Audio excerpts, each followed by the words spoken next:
Alrighty, we are live. Okay, so we're in my car. It's sunset, so there's a lot of glare from the sun. So I wanted to do a video about why I think being a PhD student is a really challenging job. Um, so I've written a lot in the past when I was a PhD student about being a graduate student, but now I'm like squarely, I would say like one PhD generation removed. So I graduated in 2012 and now it's 2018. So like, assuming a 6-year PhD, one whole generation has gone by. And now I have my own PhD students. I have 4 currently in a variety of settings, actually. I have one who is a computer science PhD at the University of Rochester, where I used to work. I have 2 who are PhD students in cognitive science at UC San Diego, where I currently work, and one who is a computer science and engineering PhD at UC San Diego. I also have 2 masters in computer science engineering as well. So I'm beginning to see this more from the advisory side. So I just want to go over, I had a bunch of notes I just emailed to myself, so I'm just going to like go over them super quickly. So I think, one of these observations I made is, I have a lot of friends who did their PhD, and many of them are professors now, or research scientists, or working at an industry, at companies, doing nonprofits, all sorts of things. And like, I think one of the things that like everybody has in common is that regardless of whether how well we did in our PhD or how badly we did, like nobody is ever like, whoa, that was like an insanely wonderful time. Like that was so easy. That was just like, whoa, like that was great. And there's, you can make up all sorts of cliches for why that's the case. Oh, research is challenging. It's a period of personal growth, and, academia is hard and challenging and so forth. But I really wanted to go past those cliches because I think, these cliches are overdone. So I took a bunch of notes on why I think that even for people who were very successful in their PhD, why like they just felt like something was always askew or off. So let's see what y'all think. I think the fundamental reason boils down to the following. It boils down to the fact that your university and your, I guess, greater academic community thinks of you as a student. The word is student, the S word, student, where you're actually a junior employee in both a university organization, and you're a junior employee / apprentice in a greater community of practice in your research field beyond your university. So like, I think that disconnect is what causes a lot of potential mental friction, that, your university and the world at large treats you like a student, but day to day, you're actually serving the role of an employee in a job, right? This is a real job. Whereas, imagine your peers, you're age 21, 22, getting out of college, you're doing your PhD, let's say throughout your 20s. I have some, students that I work with who went to industry for a few years before doing their PhD. But let's just say roughly in your 20s, you're doing your PhD. Most of your peers are going to be working in entry-level positions in their job. In entry level, I'm just waving this person off because they want to park, but I'm not getting out of my car. Most of your peers are working in entry level jobs in industry where they have a ladder to climb. I'm gonna put the shield down. This is terrible lighting. Okay. So they are treated as junior employees in an organization, whether you're at a big company, at a government firm, anything. You are in a hierarchy, you're in an organization, and you're at the bottom rung of the hierarchy because you're the junior employee, right? You're the entry-level employee. So if you are in a regular job, your day-to-day life consists of working with your colleagues and teammates, and then interacting one level above with your direct boss. So basically there's, a group of you, maybe 5, 10, however big your team or your immediate area is, and you might work with some peers on other teams, and then you report to one boss who is the next level up, the penultimate level in the hierarchy. And that is basically your worldview at work. It's your group, your peers, and one boss, one higher level up. And yes, companies and governments are gigantic organizations that are super complicated, but as an entry-level employee, you really only see a very, very thin sliver. of that. So your interactions are very limited to a thin sliver. And that also means that your job role is fairly fixed, right? Because you're doing your part in that thin sliver and you're reporting up to one direct boss. You don't really have any control or care about what people do 5 levels up or so forth. Okay, now contrast this when you're in graduate school and you're doing your PhD. Yes, it's like, who is your boss? Who is your where's the hierarchy and where's the organizational structure? It's a lot less defined, right? So in some field, you're working in a lab that's funded by grants and you have a supervisor who may be a professor, they may be a research scientist, a postdoc. In other fields, you may be teaching a lot in order to make your living. Other fields, you might get scholarships or fellowships. So the money kind of comes from different places.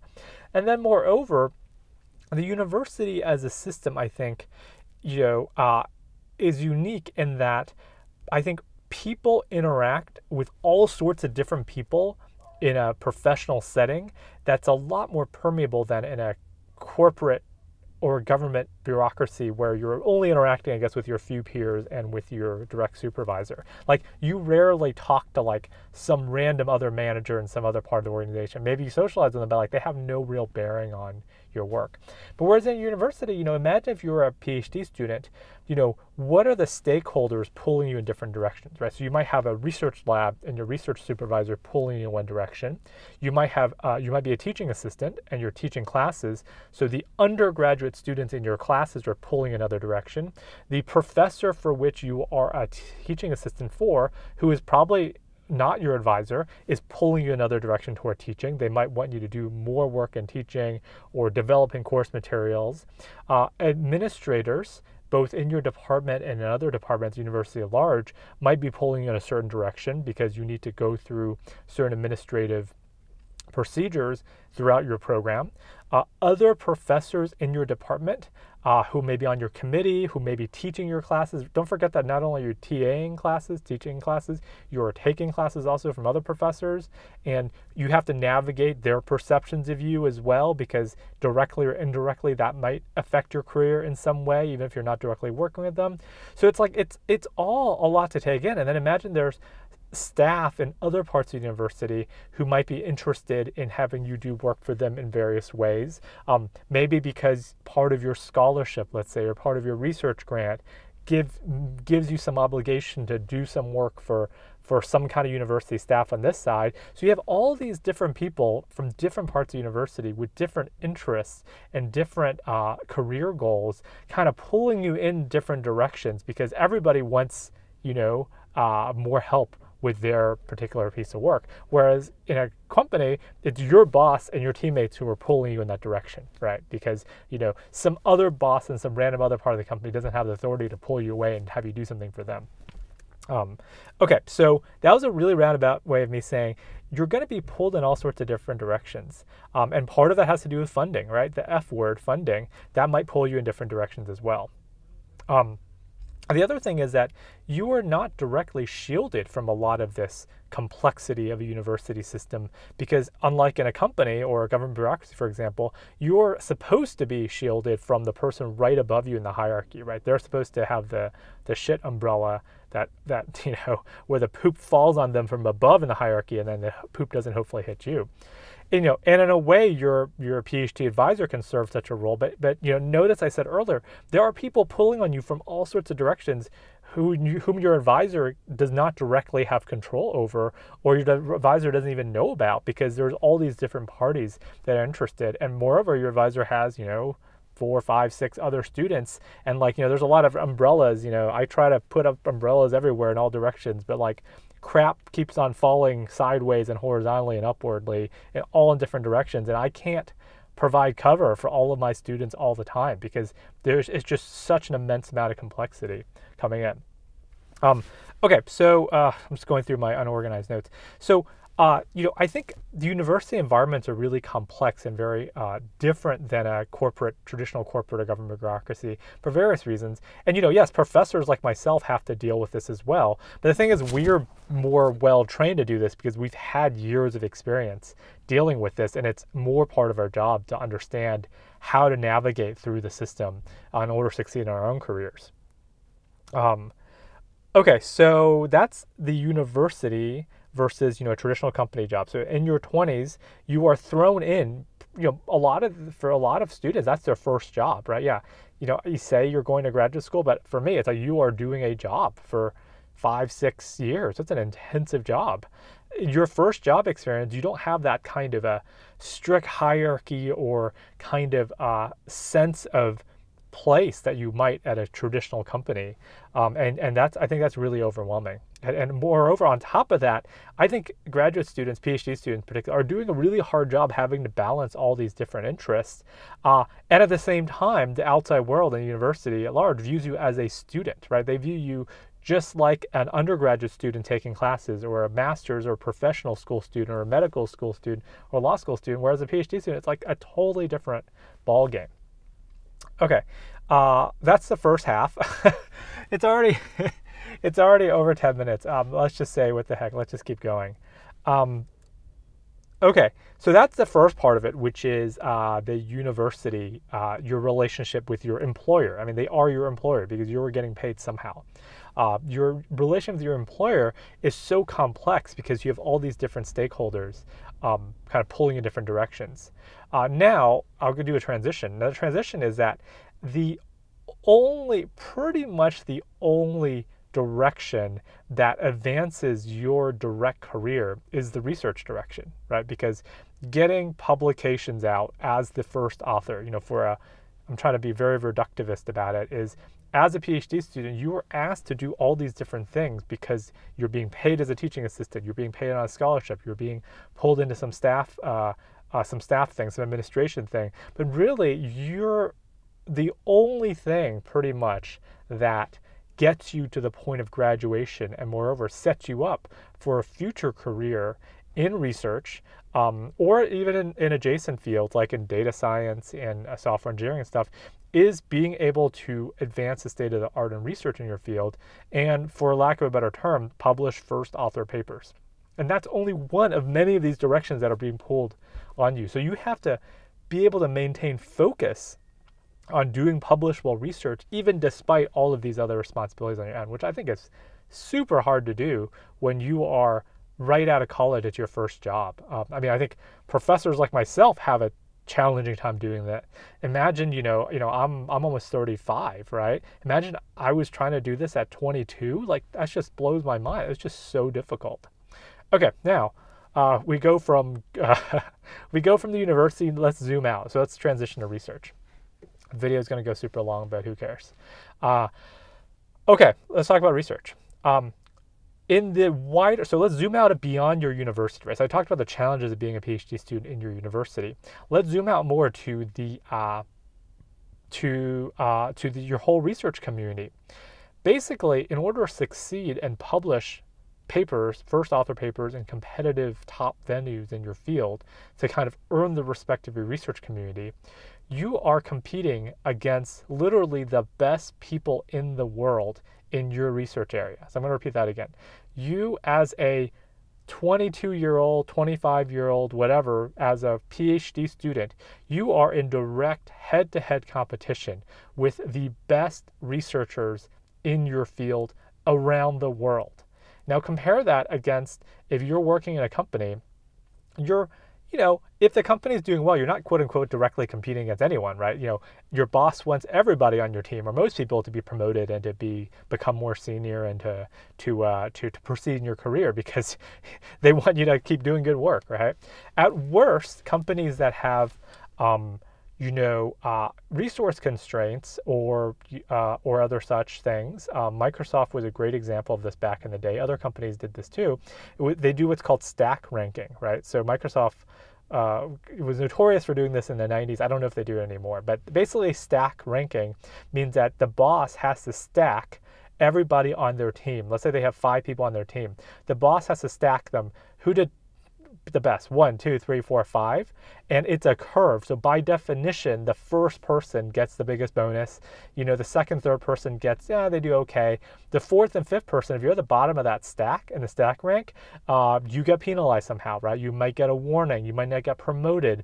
If you're ranked at the bottom enough times, you might, You might be next in the round of layoffs. When they reorganize, you might not have a good choice of projects to work on.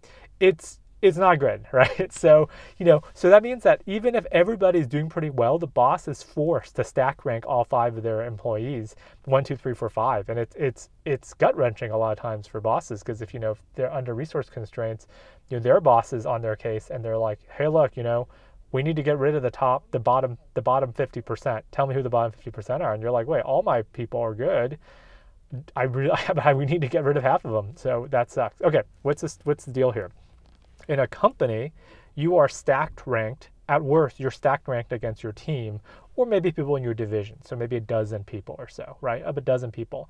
And moreover, those people are of mixed level of skill, right? Some people come into your company, they're really skilled and experienced. Some people are kind of duds. They're not great, right? So if you're pretty competent, you can work the system. You can be on the top of the stack. I mean, if you're fairly competent. But okay, so let's transition to if you were a PhD student in academia.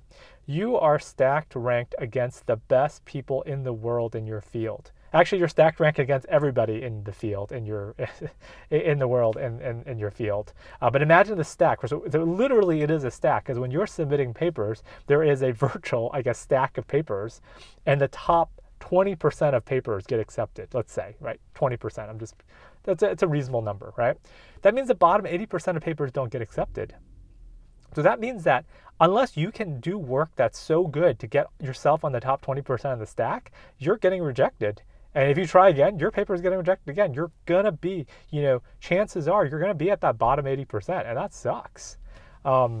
It's not like you're submitting papers and only competing against other first-year PhD students like yourself. There is no junior varsity, right? Everybody is competing in the same pool.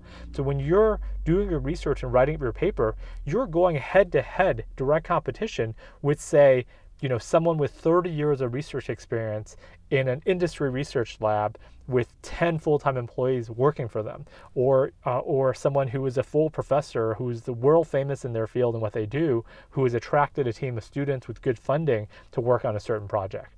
So there's no easy mode, right? Everybody's put in the same stack. So, that can be extremely, extremely challenging, because how can you possibly compete at that global level? And obviously the way that most people deal with it is that they team up with more senior people, such as their advisors or postdocs or research staff, or people who are more senior and they're an apprentice and working with them, because there's just no way to compete if you are a lone wolf and you are a first year, second year PhD student against an entire research team. There's just no way. It's just the numbers just can't work out. But what that means, though, is it's so challenging, because from day one as a PhD student, your job is to be publishing papers, but you're competing against the best of the best, and that can be extremely, extremely challenging.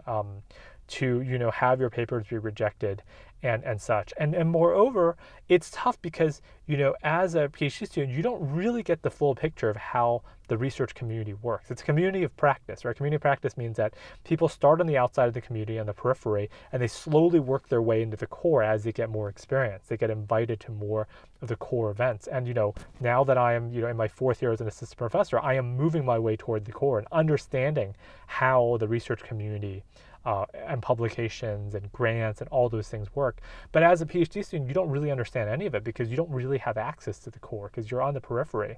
And that makes those rejections just all the more frustrating, because things just seem really arbitrary.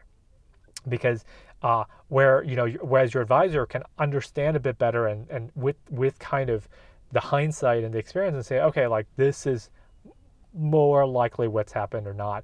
But no matter how much I explain this to my own students, I know that it's frustrating for them, because when I was a PhD student, no matter how much senior people would try to explain to me, they're like, oh yeah, there's luck involved in this process. There's certain kind of research trends, certain kind of methodology, certain kinds of things are in vogue at certain times, and these are just how the pieces come together. And I was a PhD, so I'm like, yeah, nodding my head, yeah, that sounds good and all, but that still doesn't make me feel better about my paper getting rejected, right? So I fully acknowledge, the point of this video is to point out the challenges, and I fully acknowledge that these are challenges, and it's just, it's just something to be aware of, but I don't have any easy solutions because, now, I have my own group of students. I do what I can to, put the shit umbrellas up and to shield them from the poop flying in from all directions, and also to kind of mentor them throughout the research process and through the gauntlet. But when rejections come for things, I know that it's just terrible. And, I give them the time to properly grieve and to properly kind of channel their frustrations to me and such, because I know that's how I was when I was a grad student. Like, there's just no way around it. It doesn't feel good. Okay, final note. So the final note here, now I'm pushing on 20 minutes, is that it's the graduate student life is the PhD student life is even more challenging because now that you can imagine the university, right? You have the university where you're you have this disconnect between being treated like a student and employee. You have all these different interests at play. Then you zoom out to your research community, to like being able to publish papers, being able to put together enough novel work for a dissertation, and then to make things even more challenging, if you want to stay in a career in research, there's a giant filter there. So the number of tenure track faculty positions, the number of good industry research positions available that are long-term permanent positions is not that big compared to the number of PhD students coming out and graduating, not to mention postdocs in the queue every year. So, after all that hard work, it is still going to be very hard for you to get a job where you can stay in the research and doing the research you want to do and get paid for it. And that's not to say that that's the only career you can choose, right? The great thing I think about doing a PhD in a very applied field, like computer science, cognitive science, applied math, engineering, other sorts of STEM fields, is that there's plenty of industry job options available for you. But if you really want to stay in research, if that's what your love is and your passion is, and that's what you went to your PhD in graduate school for, you work your butt off for 5 to 6 years, and then at the very end, maybe 15% of the people, you look around your class, maybe 15% or 20% get the chance to stay in that as their career, and the other 85% do not. So again, I don't know how to really reconcile that, except to just kind of let everyone know and be aware that that is kind of the reality we live in. Okay, so that was a super long video, but I think I'm trying to bring some perspective that's less cliched than like, oh yeah, doing a PhD is hard, research is challenging. I think these things really dig at the core more, and I think I'm only able to talk about this now because I think I understand the university system and the research community system a lot better now, having been a professor for 4 years and really kind of on the front lines trying to navigate this, and then mentoring a group of my own PhD and master students to navigate this as well. So that's it for now. This is my longest video yet, probably. It's at 23 minutes. Okay, till next time.